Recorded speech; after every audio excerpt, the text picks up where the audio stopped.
What's up, dude? What's up, man? What are you working on?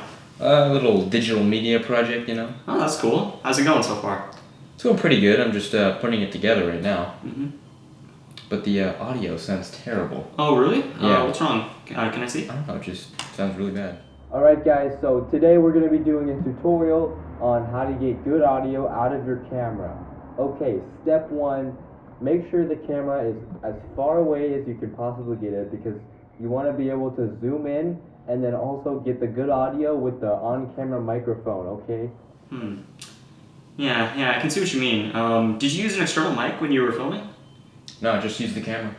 Yeah, that's probably why, or one of the reasons why. Because when you don't have an external mic, the audio is not as clear. So it's really important that you use an external mic when you're filming, because it allows you to get closer to the people who are talking, so the audio sounds better.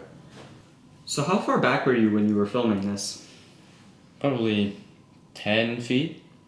Yeah, that's probably another reason why it sounds like that. When you're shooting audio, you want to get as close to your actors as possible so you can get the clearest audio. You see, like, these might seem like really obvious things, but a lot of people, have problems with them. And it's really important that you get good audio at the outset, because there's only so much you can do in editing.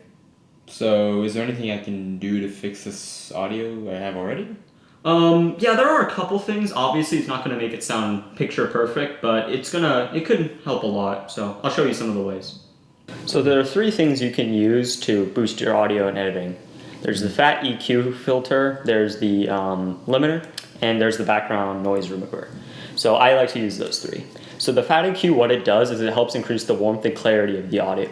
So it increases the warmth by increasing the low frequencies, and it helps increase clarity by increasing the high frequencies. And so what the limiter does is it makes sure all your audio doesn't go past a certain decibel level. So let's say -2. So it means that your audio can't go above -2 decibels. So it pretty much prevents your audio from being too loud or too soft. So, and then the background noise remover does what the name implies. It just removes background noise from your audio, but I wouldn't rely on that too much because it doesn't work all the time. It doesn't work as well as you might want it to. So just try to focus on getting good audio the first time. Okay. How do I use those? All right, I'll show you. Let's take a look at this audio. So first, you're going to go to your effects browser and click on Audio Effects. Then you're going to search for Fat EQ. Then drag that filter over your audio clip. Now, in order to make the EQ work, you should manually adjust it. Click on this tab to select it. You can play around with these settings until you find a setting that you like, but generally, these settings will work as a general rule of thumb. For a man's voice, to improve warmth, use the second control and make the audio from 3 to 5 decibels at around 180 Hz and with a Q around 2. In order to improve clarity for a man's voice, use the fourth control, 4 to 6 decibels around 3000 Hz and a Q around 2. For a woman's voice, in order to improve warmth, you're going to use, again, the second control with 3 to 5 decibels and around 400 Hz with a Q of around 2. And for clarity, you're going to use the number 4 control, 4 to 6 decibels at around 4000 Hz and with a Q of around 2.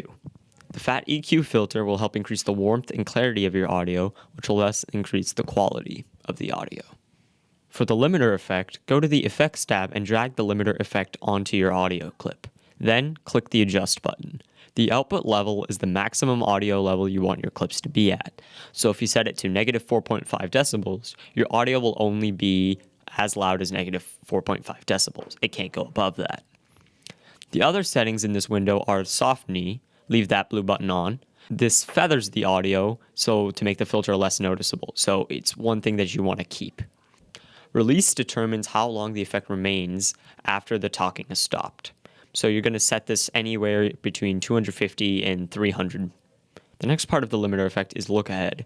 This determines how quickly the effect engages. Leave this set to 2 milliseconds.